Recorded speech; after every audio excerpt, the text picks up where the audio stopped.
Bueno, hola Rodrigo, creo que estamos grabando. Bueno, ojalá que sí. Bueno, Hola Gastón y hola a todas, hola a todos, ¿cómo están? muy bien. Acá estamos. Muy buenos días, muy buenas tardes, no sé.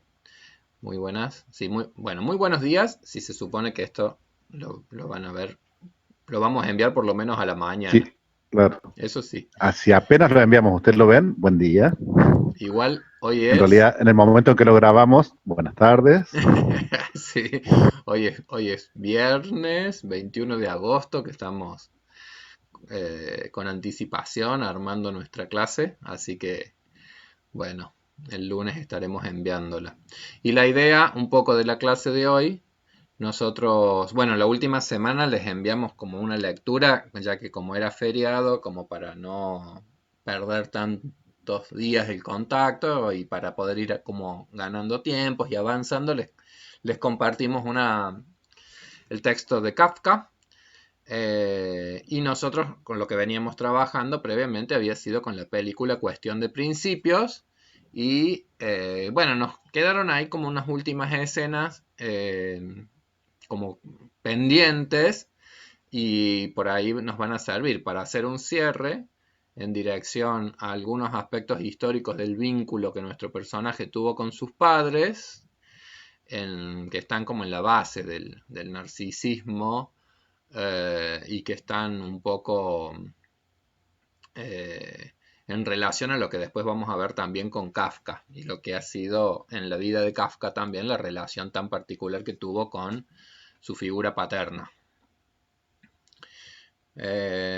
Voy a compartir acá la pantalla y lo paso rápido, lo voy a ir pasando como muy rápido, pero nosotros habíamos quedado en esas escenas en donde empiezan a hacer ya gastos con el dinero que supuestamente va a recibir, la cuestión de esta herencia, perdón, la cuestión de esta revista que se vende.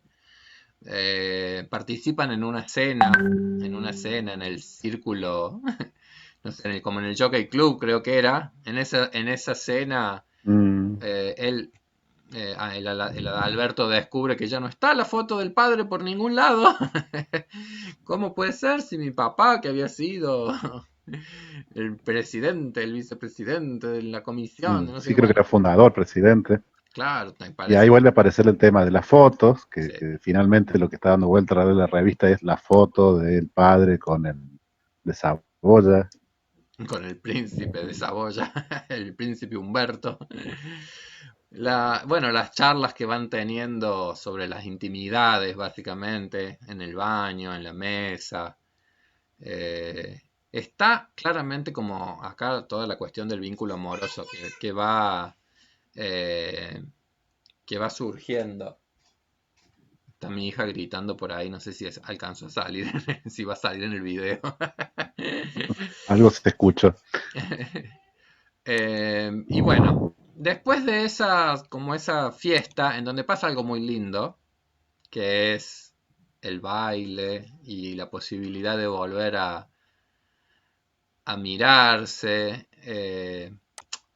Digo, esa escena, digo, a mí me gusta mucho porque ella, viste que en el baño, por ejemplo, se pone rubores, se pinta, se Mm, arregla. Es decir, está claro que ella está con esto que es la necesidad también narcisística de sentir el reconocimiento de los otros.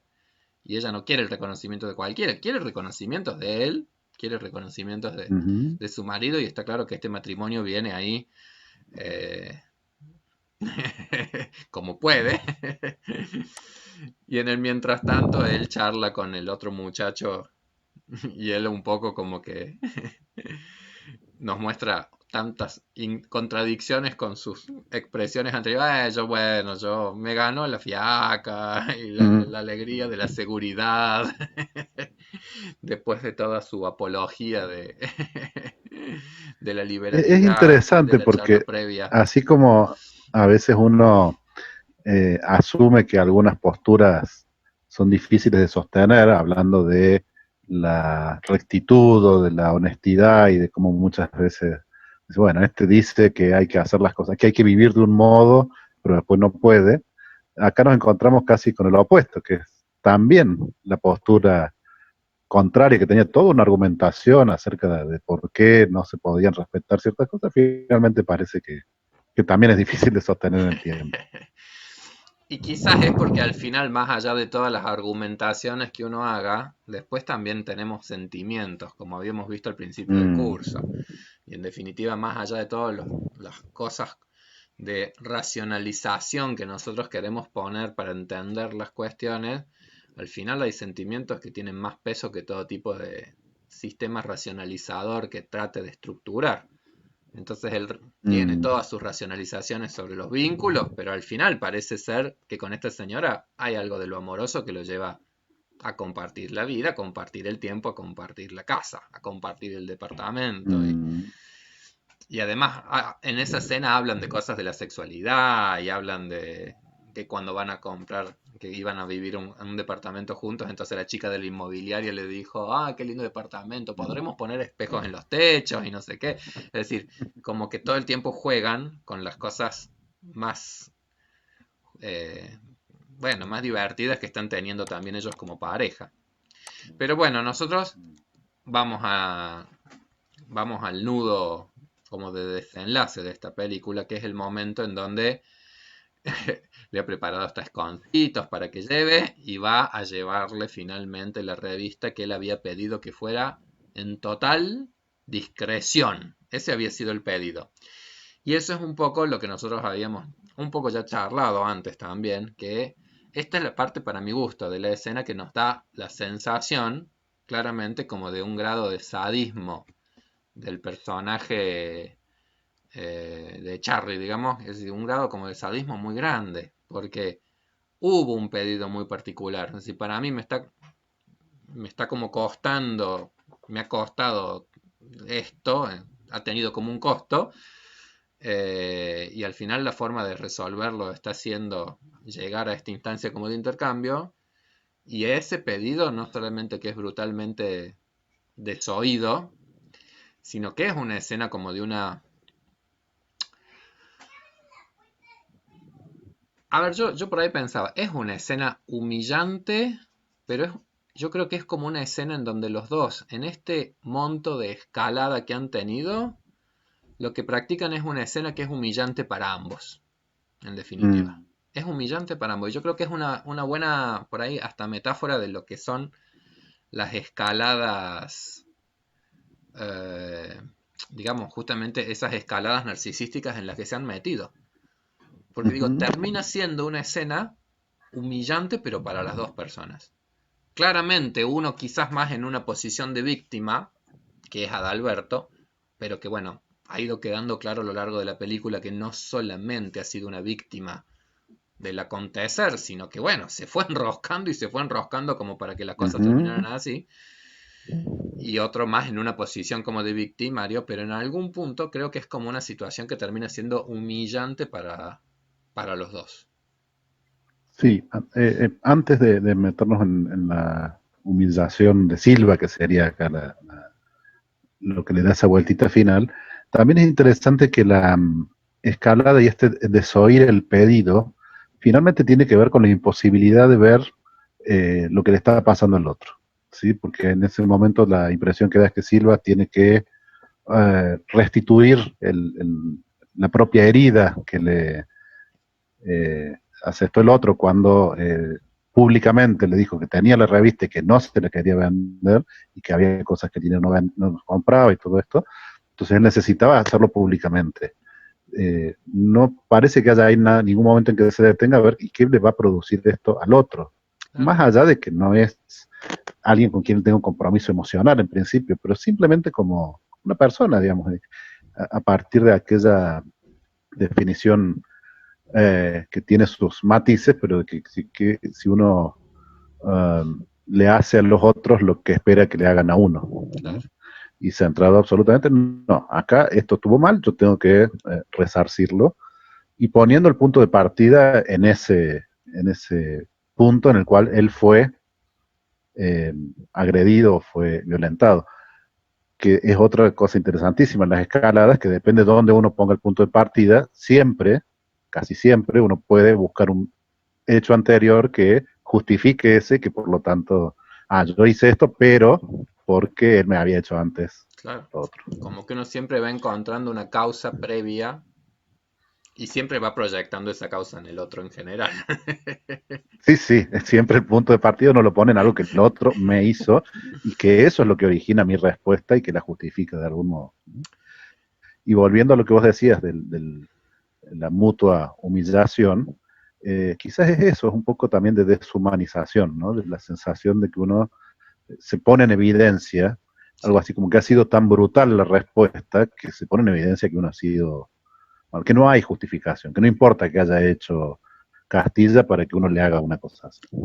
exactamente. Y ese es un poco el cierre. Bueno, voy a hacer un mini corte de esta grabación porque está Bien, por cerrarse el programa. vamos. Esta es la magia de la televisión, como verán. Cambió el ambiente. Que se nos acababa la sesión de Zoom, entonces no podíamos ir grabando. A mí ya no me entraba mucha luz. Bueno, continuamos. Estábamos, Avancemos. profesor, en esa idea de que la escalada había llegado a ese punto en donde todos quedan como un poco eh, evidenciados en su inhumanidad, Sí, en sus miserias, en sus digamos. miserias. Y, Que en un y punto es interesante que lo que justamente a él a Silva lo expone es el haber convocado esa reunión y todo. Si él lo hubiera hecho en privado, no solo le hubiera ahorrado la humillación al otro, sino que finalmente la propia no se hubiera dado. claro, pero que de nuevo, me parece que sí, que pasa por cuestiones que son del orden de que no es completamente consciente de algunos de sus aspectos, digamos. Mm. Eh, Sí, de todas formas, la última, digamos, me parece que cuando él al final pregunta, como bueno, pero al final yo le di, hice algo mal, suena más a excusa, digamos, de ningún modo suena que realmente él considere que no hizo nada para, a lo mejor espera otro tipo de respuesta del resto de la gente, que se lo festejen o que, mm, y hay un clima general eso, como de que acá ha pasado algo feo. Quizás lo que nunca se imaginó también es que este fulano fuera capaz de romperle el cheque. Mm, Tal vez en su mente esto era realmente una dimensión tan comercial que no sé si él mm, se podía imaginar que igualmente iba a romperle el cheque como él lo rompió, como él decide romperle. mm, Decisión que, bueno, en algún punto eh, no es menor. A mí me parece interesante esta escena en donde la mirada de la chica es una mm, mirada desaprobadora.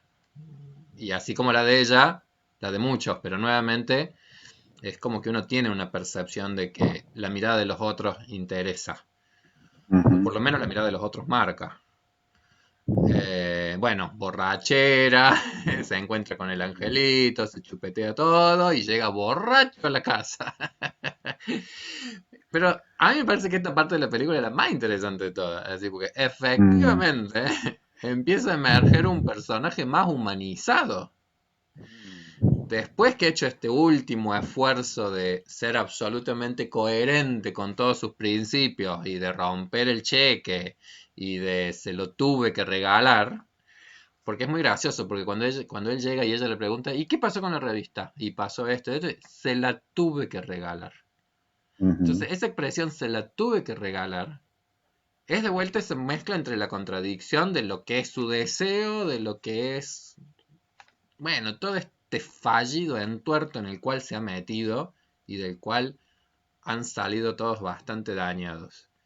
Y al mismo tiempo van a salir también un poco reparados, porque creo, acá se nos está humanizando el personaje, acá se emborracha, incluso para el hijo, viste que es como una expresión, "Ah, el papi está borracho", y el hijo lo mira amorosamente por primera vez en toda mm. la película, o lo mira como, bueno, mi papá es humano, mi papá no es este personaje que todo el tiempo está tratando de estar en otro plano, desde otra posición moral ante todo el mundo, sino que es un ser humano.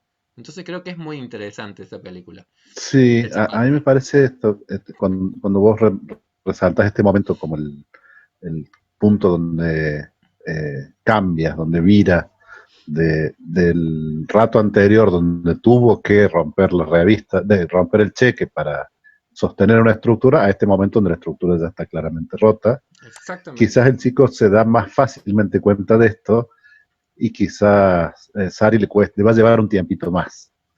Eh, en parte porque ella forma parte de las mismas estructuras, se ha adecuado a esas estructuras, entonces marido borracho y sin plata en la casa no cuadra. Eh, Me parece que no alcanza a ver aún cuánto eso tiene que ver con que después sí pueda pedir el crédito y sí pueda comprar el autito y sí prestarle más atención a ella. Sí, o tal vez también sea el empujoncito que está necesitando Ujú. en términos de esta trampa en la cual él está metido, que es la del amor, las trampas del amor y las trampas del poder.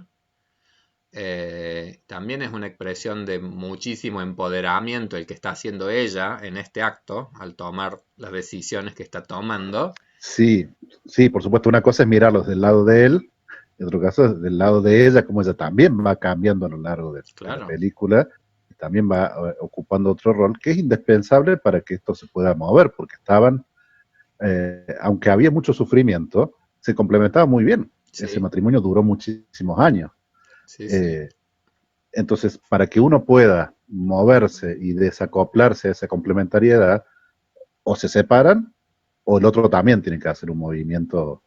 Y acá parece que ya, sí, volviendo un poco a esto de la escalada que hablamos hace un rato, en estas interacciones entre ellos dos, también Han ido es muy difícil escalando. situar dónde empieza todo. Claro. Empieza con que él viene borracho, ahí empieza a cambiar, entonces ella se va, o empieza cuando él la tiene que ir a buscar. Es difícil, o a lo mejor imposible identificar cuál es el punto de partida. Y en un matrimonio yo creo que la escalada puede que haya empezado Sí, y se muchos dan años. generalmente múltiples escaladas en distintos en ámbitos. Pero bueno, lo Ahí quizá la inter... complementariedad esté Claro, en que ahí está. las escaladas vayan por distintos caminos y en algunos uno saque ventaja y en otros otro. Claro. En realidad yo creo que lo interesante del final feliz de esta historia de ellos en tanto que pareja es que puedan pasar también de escaladas a complementariedades, lo que Mm, con el jefe no se va a dar nunca. En cambio, ujú. es decir, solo escalada. En cambio, en este punto, digamos, es una escalada, pero que busca o como que invita a una reconfiguración del vínculo. Es decir, ella, así no va más, así no va más. Y de nuevo, la verdad que así no va más porque digo, él rompió su... Le tuve que regalar la revista, pero si le hubieras preguntado a la mujer que le hubiera dicho, no se le hubieras regalado nada, ¿te aguantas? Mm. ¿Te aguantas la mirada del resto y con esa plata hacemos lo que queremos hacer? O sea, la mujer Mm. no tiene ninguna duda de que ahí está el símbolo Sí, también de lo que de ella y de sus deseos están puestos en esa revista, en ese dinero, en ese bendito cheque y todo lo que ha y simbolizado también para ella. en ese viraje que hacemos recién cuando vos ponías el foco en ella, me parece que sin duda, más allá de todo lo que está pasando entre Silva y Castilla, la catalizadora del cambio es ella. Porque Sí, efectivamente ella podría o haberse alegrado porque él venía borracho, este es un hombre más flexible del que yo, y que tiene que ver con la flexibilidad, y eso hubiera propiciado que nada cambie mucho, o podría haber aceptado sus disculpas a la primera. Y no, ella está, acá cambia, acá hay que reformular el vínculo, sí, y si vamos a seguir, va a ser en estos términos, en ese empoderamiento que vos decías. Y ahí es donde realmente se ancla el cambio, ¿no? El cambio sí. real. Sí, y además la comprensión, yo creo que cada vez más claro, digamos, de que el narcisismo también es ese punto de encierro. Es decir, sí, rompiste el cheque para ser coherente de vuelta con vos mismo. ¿Y nosotros qué? Esa Ujú. es un poco como la, Mm, como la síntesis que yo diría. Sí, rompiste el cheque, le regalaste la revista, pero ¿y nosotros? Es decir, ¿dónde entramos en esta historia? Y para mi mm, gusto, es como que el mensaje de ella es clara. Es decir, ¿dónde entramos en esta historia? En ninguna, en ningún lado. En ningún ujú, lado. Entonces yo creo que es como que acá realmente entra en juego algo de lo que tiene que ver con el encierro del narcisismo y con lo que vamos a ver en las escenas próximas, tanto del Castilla como del Silva, que es esa soledad profunda en la cual están los dos pasando las celebraciones, entonces él alejado de su hija y de su expareja, él alejado de sus hijos, de su esposa, es decir, es como que también es la parte de la película que más nos lleva a percibir la relación con la soledad. Y el Ujú. fulano encima que se siente observado por todas sus lechucitas. Y las fotos, las fotos. Para mí en la película Mm, esta juega muy bien con las fotos, ¿viste? Y entonces ahí yo creo que él ve la foto de ella, él ve la foto de los padres que vuelven a aparecer, esas miradas penetrantes de los padres. sí, Y aún así, en medio de costado y de lejos, uno ve esas miradas y da un poco de... dan un ah, poquito de miedo.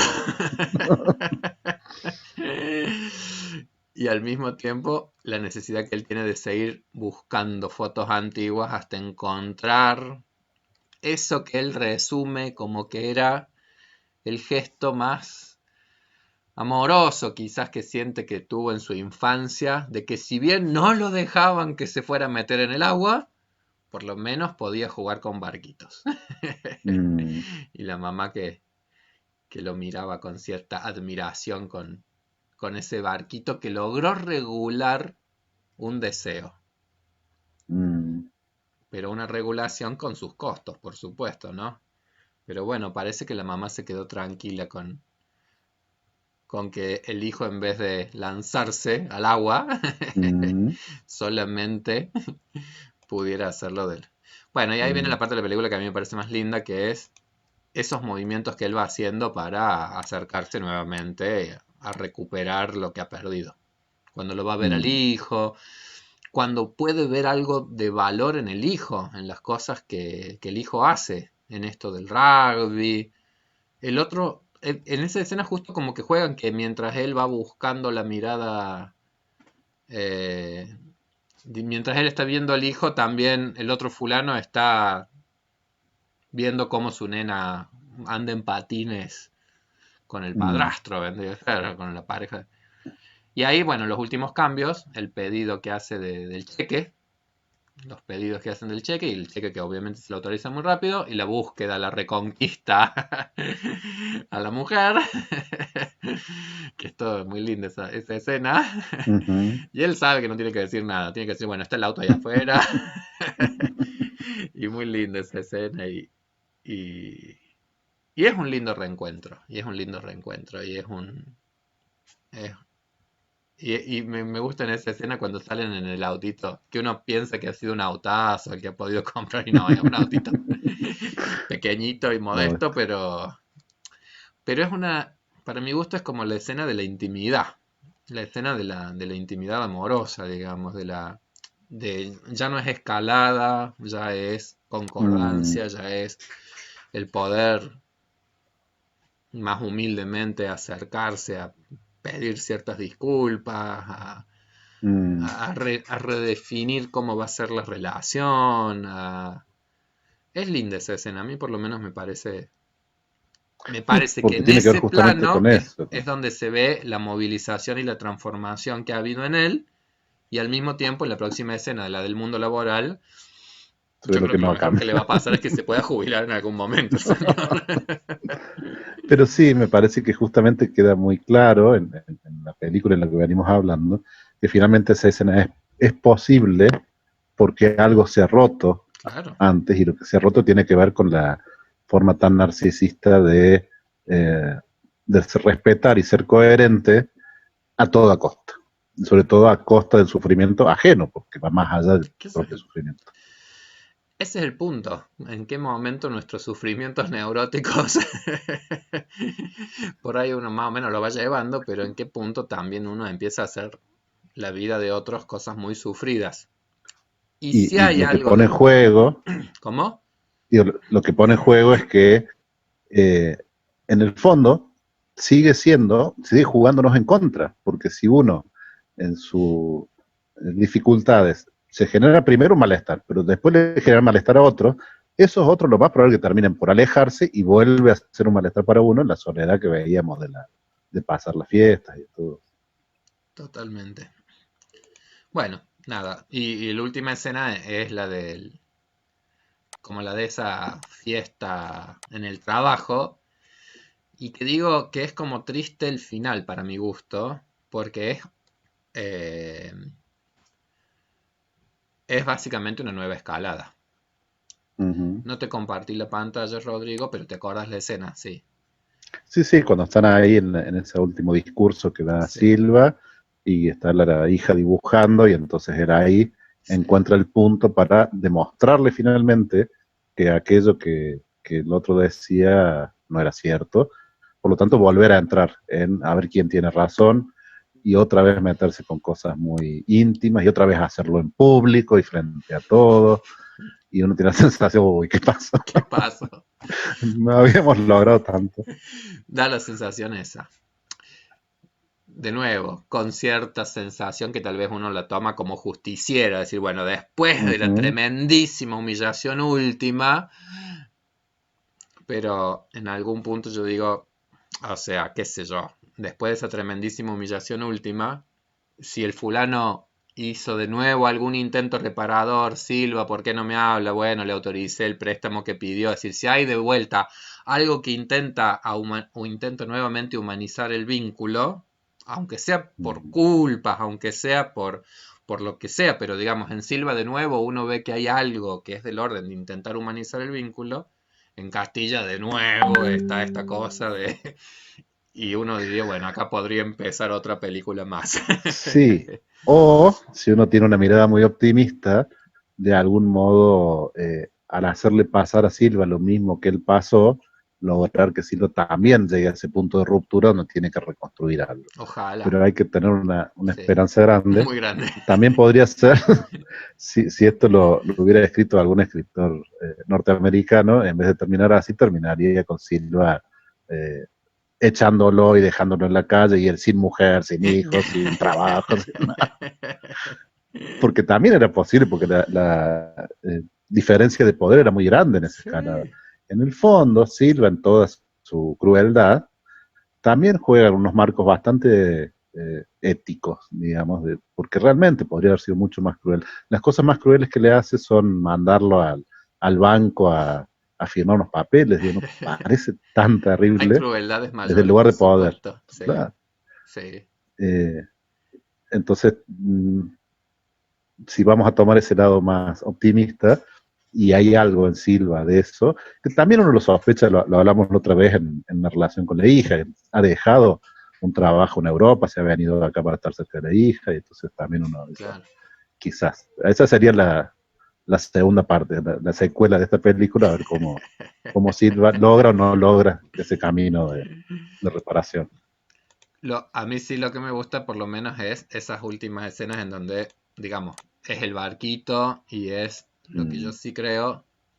Porque incluso él dice, mire, le agradezco en esa disputa última, dice, le agradezco porque con todo esto que pasó, con lo de la revista, he aprendido tantas cosas.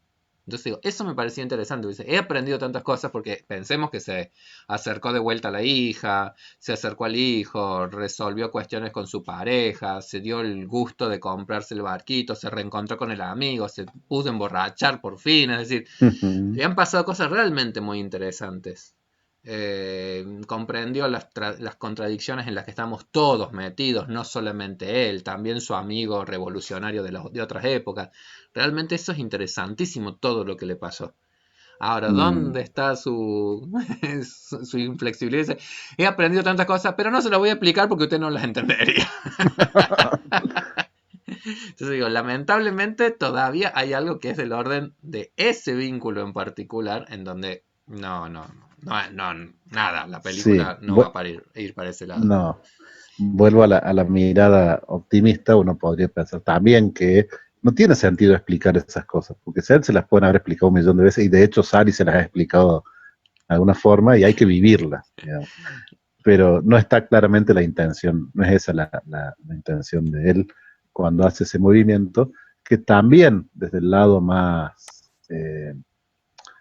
amable de mirarlo, también tiene que ver con que uno puede modificar muchas cosas y puede flexibilizar muchas cosas, pero hay hay algunas que quizás límites, no sean. claro, Que dinero no compra todo, quizás sea una de las cosas que él finalmente no está tan dispuesto a renunciar. No había ninguna necesidad de meterle a la hija por medio en una reunión pública, ahí es donde sale la parte más de escalada. claro. Pero el trasfondo quizás es, bueno, yo acepté y firmé, pero algo yo sigo sosteniendo, porque si no también sería muy difícil entender quién es este hombre, que es distinto en todo al que empezó la película. Claro. Y no podemos ser tan distintos. No, no sin enloquecernos al menos. Y bueno, y ahí creo que eso es lo más intenso de sus progresos. Han venido claramente por este disfrute y por esta reconfiguración Mm, en sus vínculos con su mujer, con su historia, con sus deseos, que han podido además emerger y de vuelta quizás un momento de la vida en donde pueda zarpar hacia nuevos ujú. destinos. Creo que eso en ese sentido es una linda metáfora. No creo que sea en el campo Sí. laboral, pero sí por lo menos en su vida familiar. Y por otro lado, el campo laboral, como vos decís, en este momento está próximo a A jubilarse, ya jubilarse. no va a ser un ámbito tan importante en su vida. Pero claramente esa, la libertad a la cual logra con salir a navegar, tiene que ver con estas cosas, del deseo, de las ganas, del disfrute, que son las que más habitualmente el, la rigidez empieza por limitar, ¿no? Claro, exactamente. Y bueno, y ahora encaminándonos hacia lo que seguimos en nuestro curso, la pregunta que uno se Mm, podría hacer, ¿tan inflexibles habrán sido los padres de Castilla? ¿Qué tipo de vínculos han sido los que dejan huellas como en una estructura psíquica como para... Es decir, ¿pueden dejar tanta huella los vínculos primeros para marcar tan férreamente un destino en la vida? mm. Eh, Nosotros hemos ido suponiendo algunas cuestiones, pero también muchas las ha dicho él, porque cada vez que iba a cuestiones más vinculadas a esa inflexibilidad, había alguna mención a la sí, familia o a los Castillas, no pedimos crédito, o mi padre es el que está en la revista, siempre había algo vinculado a a la generación inmediatamente anterior. exactamente. Y estaba el muerto que parla, que habíamos mencionado también. Es Mm, decir, creo que efectivamente los Castillas nunca tenemos deudas y al final la última escena es él animándose a como a romper una cuestión histórica y definidora de su identidad y de poder diferenciarse entonces del padre y de poder ser distinto a sí mismo y a otros que tanto le han marcado. El psicoanálisis siempre considera un poco que los vínculos primarios van a dejar huellas muy significativas. Yo creo que Kafka es ya una linda metáfora para irse metiendo en esa tarea que todos hemos hecho en nuestras vidas de cómo integramos en nuestras historias esos personajes tan significativos que huellas mm, más potentes, bueno, siempre son potentes creo yo las huellas que dejan los padres, eh, pero huellas tan a veces más lacerantes o a veces más dolorosas o más amorosas dejan los personajes primeros en nuestras historias de vida. Y mm. digo, en los artistas muchas veces hay evidencias de ese trabajo de encontrarle un sentido, de encontrarle algún tipo de orden a toda la experiencia vital que uno tuvo para con ellos. Sí, en el caso de Kafka, bueno, como vos decís, muchas veces aparece esto en las obras más o menos metafóricamente, digo, a veces muy directamente, a veces uno lo puede leer entre líneas y aún así está. Y en esta marca que dejan siempre los vínculos con los padres, me quedé pensando también en que es imposible que no suceda así, porque aún una ausencia marca muchísimo. Claro. O sea, uno diría, bueno, ¿cuál es la única forma de que un padre no deje una marca? No estando. Y el no Claro. estar es Sería una una marca marca. fortísima. Sería una marca Eh, gigante. Sería una, entonces, una ausencia muy presente, como quien dice. claro. casi que Sí, omnipresente. porque va junto con la, la idea de los padres, que los padres estén, que existan. Por supuesto, marcado por sesgos culturales, digamos, y de sociedad. Habrá otras culturas donde esto no es tan fuerte, donde la crianza se ejerce de un modo más comunitario, y entonces, bueno, pero claramente para nosotros y desde hace muchísimo tiempo, la estructura es que los padres tienen que estar en la crianza de los hijos, son los responsables de la crianza de los hijos, y por lo tanto son los responsables de muchas de las cosas buenas y de muchas de las cosas malas. Y que muchas de las cosas malas también tienen que ver con parte de lo necesario, digamos, de que esto en algún momento nosotros lo mencionamos a Winnicott, que era un psicoanalista inglés, y que en parte decía, bueno, hay que ejercer la tarea, él hablaba de las madres, de un modo tal que sea suficiente, pero no Pero, exagerada. claro, Porque si uno cubre demasiadas cosas también, entonces en las fallas de los padres también hay espacio para que cada uno se desarrolle lo propio, ¿no? Que lo hablamos también un poco en relación a la sociedad de los poetas muertos, ¿no? Que exactamente. esas fisuras son por las que se filtra la individuación, ¿no?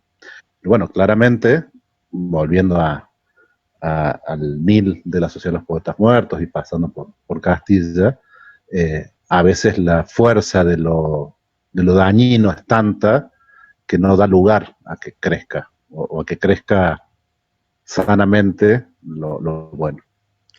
Y nosotros además a Kafka, o bueno, o al mismo Castilla, es decir, los hemos ido seleccionando en dirección al tema que vamos a empezar como a centrarnos, que es la idea de eh, de la autoestima.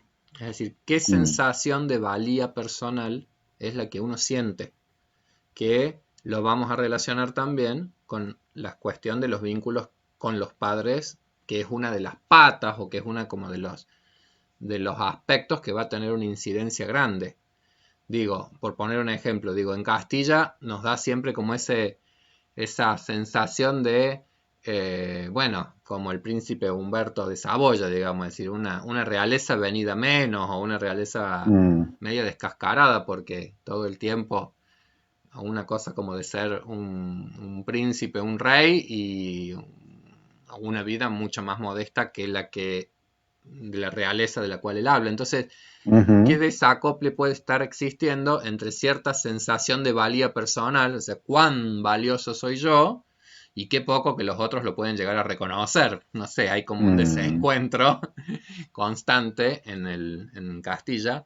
En cambio, bueno, vamos a ver que en la historia de Kafka, eh, yo creo que lejos de haber sentimientos de grandeza, nos vamos a encontrar con un personaje que históricamente tuvo siempre sentimientos de disvalía, de pequeñeza, mm.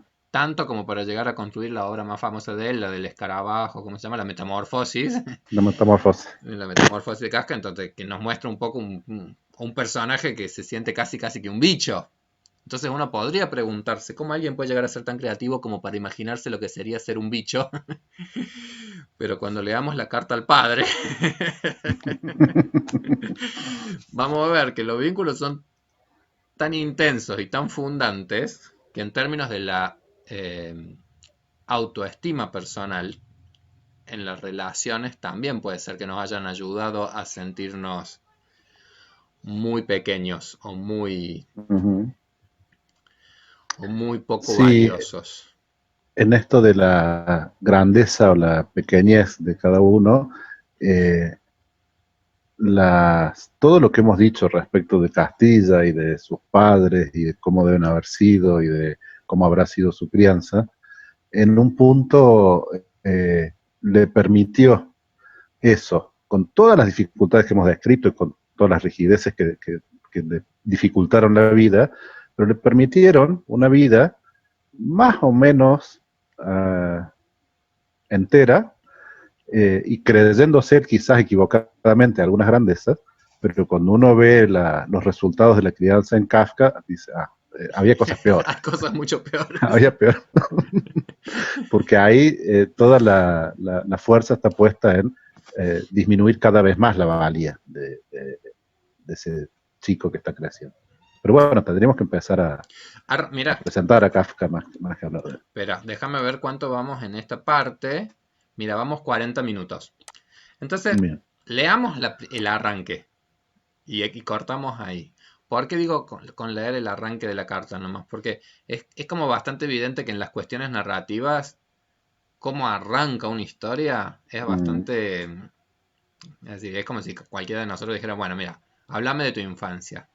Y mira, si yo te tengo que hablar de mi infancia, las primeras palabras que uno enuncie van a ser bastante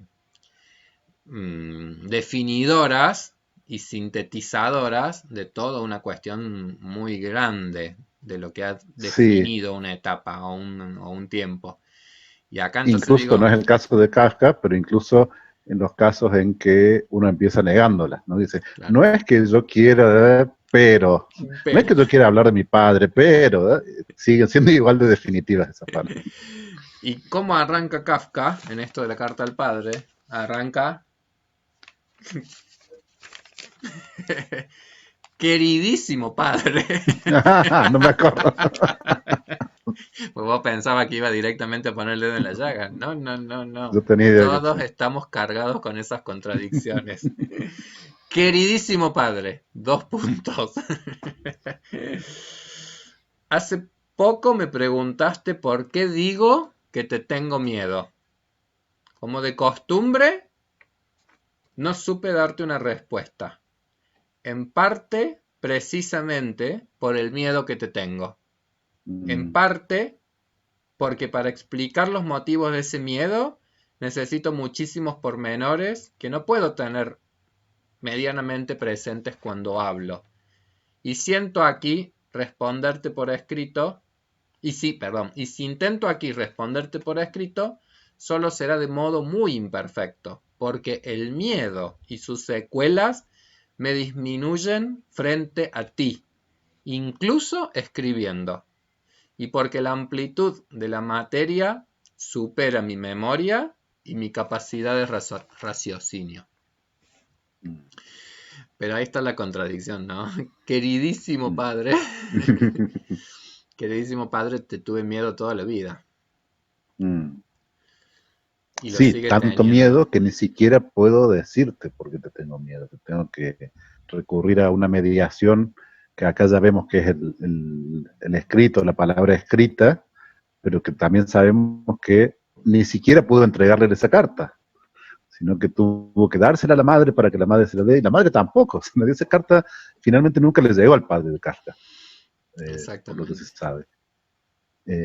Fue un intento de él para hacerle entender esas cosas al padre, y el padre nunca supo por qué su hijo le tenía miedo, o al menos nunca lo reconoció, porque cuando avancemos un poco en la carta, eh, no hace falta preguntarse mucho por qué este chico me tiene miedo después de lo que uno ha hecho, pero bueno, a lo mejor sí, a lo mejor es tan sesgada la mirada que hace imposible verlo. Bueno, voy a hacer el corte acá, ¿sí? Para que no Cortamos quede. ahí Sí. y ya tienen presentada la carta, cosa que se queden con ganas de ver el próximo videito donde Segunda seguimos parte. con